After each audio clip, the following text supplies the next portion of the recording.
Moments ago, is this on? Yeah. Is it on? Okay. Moments ago, the Ways and Means Committee, we voted to release over 700 pages of additional material provided to the committee by two IRS whistleblowers, Gary Shapley and Joseph Ziegler, who came forward at great risk to their careers and reputations to bring to light evidence of corruption and misconduct within our federal government. On June 22nd, the committee voted to release the initial testimony of the two IRS whistleblowers that showed wrongdoing and misconduct at both the Department of Justice and the IRS. Their testimony then also shed light on a complex and lucrative enterprise operated by the Biden family to enrich themselves to the tune of at least $20 million, with much of Hunter Biden's share going unreported for taxes. In the months since, no one has offered any evidence that contradicts Mr. Shapley and Mr. Ziegler's testimony. In fact, much of their testimony has been supported by additional IRS witnesses who set for transcribed interviews after being subpoenaed by this committee. The new information we just voted to release today further confirms their testimony. Let's look at what the new evidence released today shows. 1, it is clear that then Vice President Joe Biden's political power and influence was, quote, the brand that Hunter Biden was selling all over the world. Even more alarming, the Biden family foreign influence peddling operation suggests an effort to sway U.S. policy decisions. From documents released just moments ago, as you can see in the WhatsApp message behind me from June 6, 2017, Hunter Biden explicitly wrote to a business associate that he was not willing to, quote, sign over my family's brand, close quote, or give this individual, quote, the keys to my family's only asset. That asset could only be one person, Joe Biden. IRS investigators provided worksheets they compiled as part of their investigation into Hunter Biden's tax crimes, which connect his business activities to official government activity while Joe Biden served as Vice President of the United States. This is new and alarming material the committee just made public.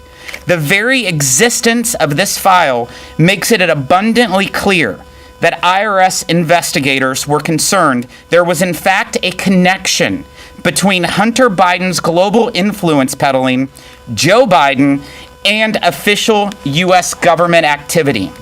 In one example, investigators documented how then Vice President Biden's April 2014 official visit to Ukraine occurred only days after a series of meetings between Hunter Biden, his business associate Devin Archer, senior staff within the Vice President's office, and Vice President Biden himself. We have received an email sent during that same time frame from an executive of Burisma, a Ukrainian company, to Devin Archer, saying a, quote, reasonable balance could be reached about Hunter Biden. 1 month later, Burisma announced Hunter Biden's appointment to its board. In another example from today's material, then Vice President Joe Biden hosted Hunter and two of his business associates, including billionaire Miguel Alemán, at the White House in February of 2014, where they had lunch, quote, in Dad's office. Just 3 months later, Hunter Biden sent an email to Devin Archer saying, quote, we need to get to Mexico City and cement the deal with Miguel. Public records show Joe Biden later used Air Force Two to shuttle Hunter and another business associate, Jeff Cooper, to Mexico City in 2016. These documents also underline how Hunter Biden's role as, quote, door opener extended far beyond his father and includes numerous other meetings between Hunter Biden and senior U.S. government officials, including now Secretary of State Antony Blinken. 2, the evidence today shows the complexity and scale of the Biden family influence peddling scheme. Millions of dollars were flowing through subsidiaries and LLCs to avoid taxes and shield visibility into how the money from foreign sources, including countries like Ukraine, Russia, China, went to different entities and Biden family members. The additional whistleblower documents we just released specifically mentioned 23 foreign countries on 4 different continents with connections to Hunter Biden's business operations. The map behind me shows the sheer scale and scope of this global operation. Lastly, in the whistleblower's original testimony, we learned DOJ took unprecedented action to impede any investigative step that could have led investigators to President Joe Biden. As you can see here in this new material, the whistleblowers have provided an email in support of their earlier testimony where U.S. Attorney Leslie Wolf directs investigators to remove all mentions of, quote, political figure 1 from a search warrant. And who is political figure 1? I would think you would ask. That individual is none other than former Vice President Joe Biden. Here we see clear as day that the Department of Justice actively interfered in an investigation to protect the current president of the United States. Additionally, in January of 2022, Attorney Wolf declined to pursue campaign finance violations identified by investigators potentially related to more than $2 million in payments from Kevin Morris, a Democrat Party donor, to cover Hunter Biden's unpaid tax liabilities. In the documents we voted to release today, U.S. Attorney Wolf stated she, quote, is not personally interested in following the lead the investigators identified. Another piece of evidence implicating Joe Biden, and in this case, his presidential campaign, stopped dead in its tracks. In an interview with investigators, James Biden, the president's brother, stated that he did not know how Hunter Biden even knew Kevin Morris, who was paying Hunter Biden's taxes, or why Kevin Morris was helping Hunter Biden. The transcript of the interview contained in today's materials shows that James Biden told investigators Hunter Biden asked him to thank Mr. Morris for his payment, quote, on behalf of the family. It is reasonable to ask who requested that Kevin Morris cover Hunter Biden's tax liability, or whether he received something in return for his more than $2 million in payments to someone that he barely knew. Based on this evidence and much more in the documents we voted to release today, along with evidence obtained by the Judiciary Committee and the Oversight Committee, I have serious concerns about whether the President of the United States, Joe Biden, may be compromised by his son's foreign business dealings. I also have serious concerns about whether the president may be using his administration to protect himself and his family from scrutiny.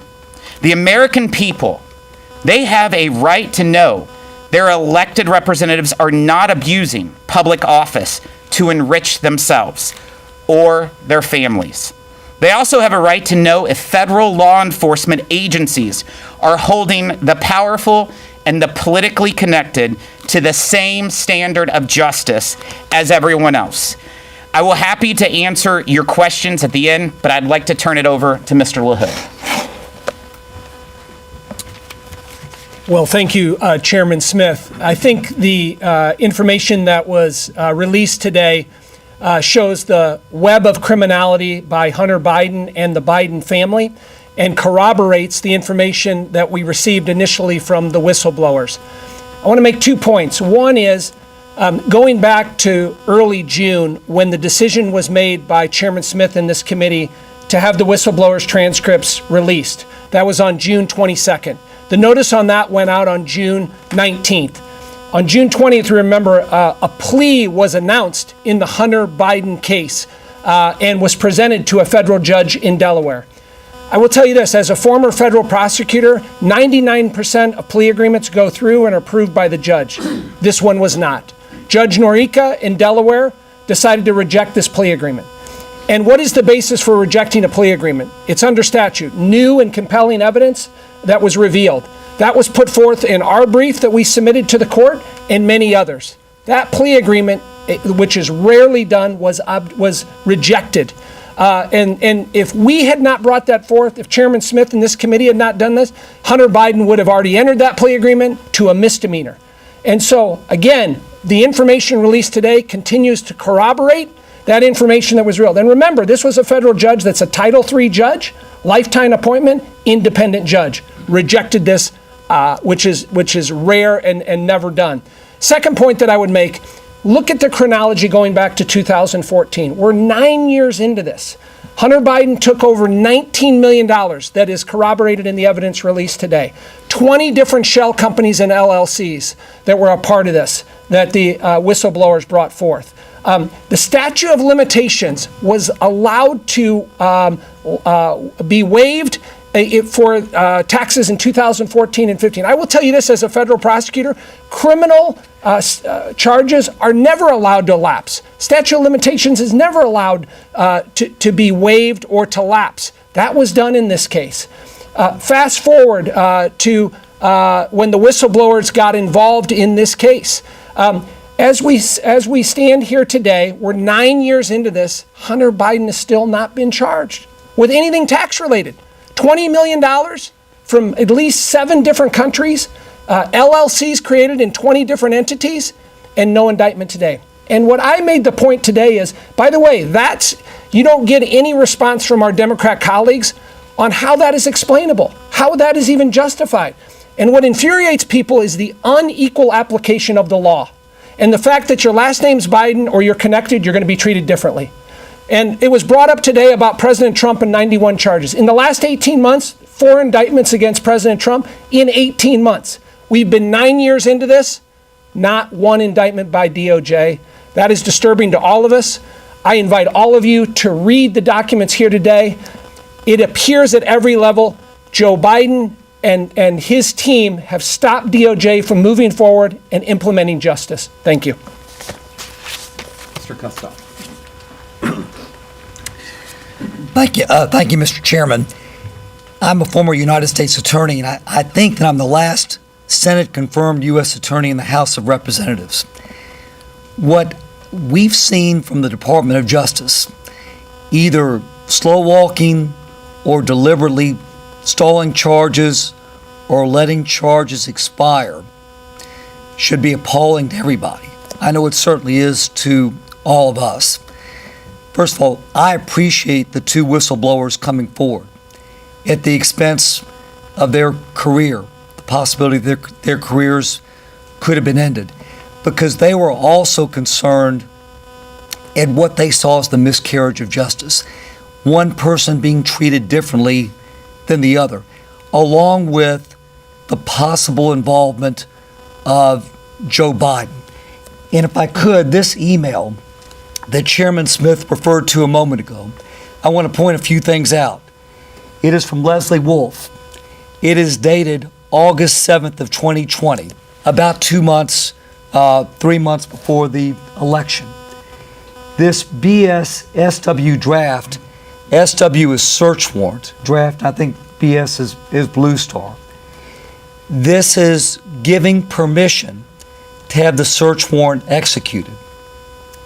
That last line of Leslie Wolf's email, there should be nothing about political figure one in here. I know we all have this concern, and I think all of our constituents, everybody in America should have the concern, why is this assistant U.S. attorney removing any possibility of having anything in the search warrant related to Joe Biden, who was the former vice president, who could be a future president. Again, political figure one is identified as former Vice President Joseph Biden Jr. It's about a two-tiered system of justice. If Joe Biden's name had been Smith or Jones or Johnson, he would not have been excluded from this search warrant. But yet he was. And we wouldn't have known that unless the whistleblowers came forward. And you wouldn't know it, and the American people wouldn't know it unless we just took this vote to release the information to the public. There are a lot of documents, a lot of emails that have been just been voted on to be released. Pay attention to that. Also, if you would, pay attention to the Ziegler affidavit, the first exhibit. He says a lot of things in that exhibit, dated August of this year, August of 2023. He identifies over $19 million in payments, to Hunter Biden from foreign sources. That's why all this is important. I appreciate the effort of Chairman Smith, this committee, these two investigators from the IRS who are willing to come forward. And at this time, I'd like to call the committee, the Oversight Subcommittee, Chairman Schweikert. Very kind, thank you. Look, it's a lot of reading. You have several hundred pages on this added into what was put out a couple months ago. If you have the opportunity to start to work through it, you got many different storylines you can all work on. But one that I find most concerning to me personally is we live in a country where we no longer believe in our institutions. You all see the polling, what we believe in the press, what we believe in those who are elected. Read through this and you'll start to understand that distrust may be quite justified. People are being treated very, very differently because they're part of the political aristocracy. If you're going to have a functioning representative democracy, the chairman's absolutely right. We need to do our work here.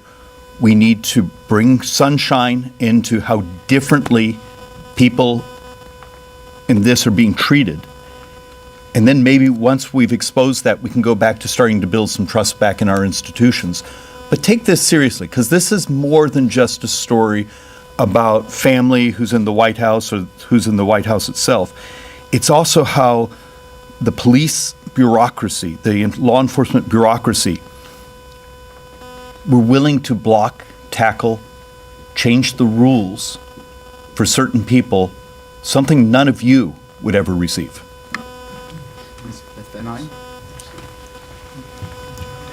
As we've moved forward with this investigation, it's like a puzzle, and every single day we get more and more pieces. People ask, why do you want to get this information out there? And quite frankly, after having read the testimony, after having looked at the emails, the picture is coming very clear. Not only do you have a two-tiered system, not only do you have politicians at the highest echelons of our U.S. fabric who are willing to sell themselves out, sell our country out, sell their positions and enrich their families, but you also have bureaucrats that are so embedded in the system that they are happy to play along and protect these people. What we have found with our whistleblowers is people who are hard-working American federal workers who want to get down to the bottom. They are non-political. They don't care. But they have a job and they take it seriously. And what you see time and time again from these emails is they're thwarted from doing their job. They have policies that are thrown in front of their face. When they're getting ready to travel, to go investigate, to go talk to a witness, they're told, oh, you didn't fill this paperwork out. We changed it at the last minute. We've changed our policies. When they continue to push forward, you get them, oh, no, you can't talk to that witness. No, you can't ask those questions. It's too political. It's too close to the campaign. When they keep pushing forward and they show that there's probable cause, you've got those same embedded bureaucrats who sell them out and actually tip off the people who are being investigated. This would not have happened if for not the connection to Joe Biden, then Vice President Biden. And then you have to look at the emails. You have got to look at the questions from CNN themselves, who have actually connected an email from Hunter Biden that said, hey, I thought all of this stuff was going to go away when my dad became president. Do you think anybody else would have received that type of treatment? Absolutely not. The two-tier justice system has got to be exposed. And not only do we have to expose the politicians who are corrupt and endangering our country on a daily basis, but also those bureaucrats that protect them and are all too willing to play along. Questions? Yes. Mr. Chairman, question just about the timing of all of this. You're talking about a two-tiered system of justice. If I'm not mistaken, August 7th, 2020, Bill Barr was the Attorney General and Donald Trump was the President. So explain to me where the two-tiered system of justice comes into play. And then the WhatsApp message you have, I believe is dated June 6, 2017. Joe Biden is not vice president or even a candidate for president at that time. So where is the direct connection to some sort of criminal malfeasance within these two pieces of evidence? Well, I think the facts speak for themselves. There's over 700 pages of examples of where people should be very concerned. When you're talking about what was your first question? The timing of this is August 7th, 2020. Bill Barr is the Attorney General. Donald Trump's the President. Yeah, and Leslie Wolf is a career employee. She was not a political appointee, and she was the one obstructing the investigation. It doesn't matter who's in the White House. We need to make sure that the Department of Justice works for all people and doesn't treat those who are politically connected or wealthy much differently. And unfortunately, we have several examples that came forward by the two IRS whistleblowers that proves that people are treated differently because they're politically connected. You suggested that Joe Biden being the president now is unfairly treating Donald Trump in his indictments? What I'm talking about is the 700 pages that we have before us, which is all the information that came from the IRS whistleblowers, and that's what we're releasing right now. And I'll tell you, I would encourage everyone in this room to look at those 700 pages. If you think it's okay with what's in it, then we live on two different planets. Can you explain the timing then of the August 6th WhatsApp message? Why is that evidence of some wrongdoing? I'm not an expert on the timeline. I would love to have President Biden and his family to tell us about all the timelines, because it's really, really unfortunate that we see so many meetings and so many phone calls that involved around official activity that the vice president has been participating in, and then big sums of money follows later But if he's through. not the president or the vice president at that time, where's the wrongdoing? He wasn't even a candidate for president at that time. He was a candidate. In August 6th of So apparently, 2017, what source are you with? I'm with NBC. So apparently, you'll never believe us. I'm not saying I don't believe you. but that- I'm asking you a very direct question. You presented a piece of evidence that you say came on August 6, 2017, that demonstrates that Joe Biden was using political influence to help his son. If he wasn't a political figure at that time, the first WhatsApp message you put up, where you talk about the brand, and I'm here, I'm completely open-minded about this. I'm asking you specifically, how does that demonstrate that there's some sort of political influence being put over him if at that time he is not he's not an elected official? I'm definitely not going to pinpoint one item. I think we've outlined You presented it. numerous. The first thing that you brought up. So apparently you don't agree with it. So It's not report I that don't you agree disagree I'm with it. asking you to explain it. I'll take the next question. Yes. On this slide that you've got, it talks about the search warrant draft. Have you guys released, or will you be releasing the before and after text of the search warrant? Like, do you have as it was before it was edited, and then after it was edited? If you recall, the IRS whistleblowers came to us in April, In May and in June, we did the depositions. On June 22nd, we released the 15 hours worth of depositions. And then in July, the Oversight and Accountability Committee had a hearing. And at that hearing, those two IRS whistleblowers testified and was asked numerous questions by Democrat and Republican members of Congress that they were not able to answer because of 6103 authority, private taxpayer information. The only way that information could be answered is if they would submit that to the Ways and Means Committee and that we would vote to make that public. That's in fact what we did today. We only made public what they gave us from addition from the oversight hearing. So everything of the 700 pages that we released is what the two IRS whistleblowers gave us. And does that include the before and after language of this particular search warrant in the 700 pages you guys released? I don't know the answer to that. It's 700 pages. I gave you a portion of it. Yes. Excuse me. Democrats have said that you guys have only spoken to 4 people who were involved in this 7-8 year case out of 60 people, both IRS, DOJ, FBI that were involved. Do you plan to subpoena or send requests for the rest of the individuals that were involved in the Hunter Biden case to get the full picture of what happened? Yeah, great question. 3 days after we released the whistleblower testimony on June 22nd, we asked for 13 people to come before us. IRS agents, FBI employees, Secret Service. This administration has stalled those requests. We did subpoena 4 of those that we just recently finished their depositions in the last 2 weeks. It took us 3 months to get 4 people because of how the administration, Joe Biden's administration, is blocking their employees from speaking to Congress. This is probably the first time in the history of Congress that we've seen a special counsel appointed to obstruct a congressional investigation. And that's in fact what we're seeing out of this administration. And secondly, to go back to the timeline of August 2020, will you be asking Bill Barr or anyone from the Trump Justice Department to come in and talk about their time on this case? We have a long list of people that we are trying to come in to answer questions. We're following the facts, and we're going to see where the facts lead us. Can I add something on that? Yes. Chairman Smith. So to both your questions on the timeline, I think it's important to remember the U.S. attorney at the time, David Weiss, was put forth by the 2 Democrat senators from Delaware. So it was their choice for the U.S. attorney, Mr. Weiss. We would love to talk to Leslie Wolf. If you read through the affidavits from the whistleblowers, they say under oath, Leslie Wolf put a stop to it. She's a career federal prosecutor in Delaware. She has not come forward. We haven't had the ability to talk to her. We'd love for her to go to the Judiciary Committee, be put under oath, and explain why she stopped this investigation at every level. That pinpoints the exact time that you're talking about there, but they have not come forward. They have not been revealing. None of that information has come forth. Yes.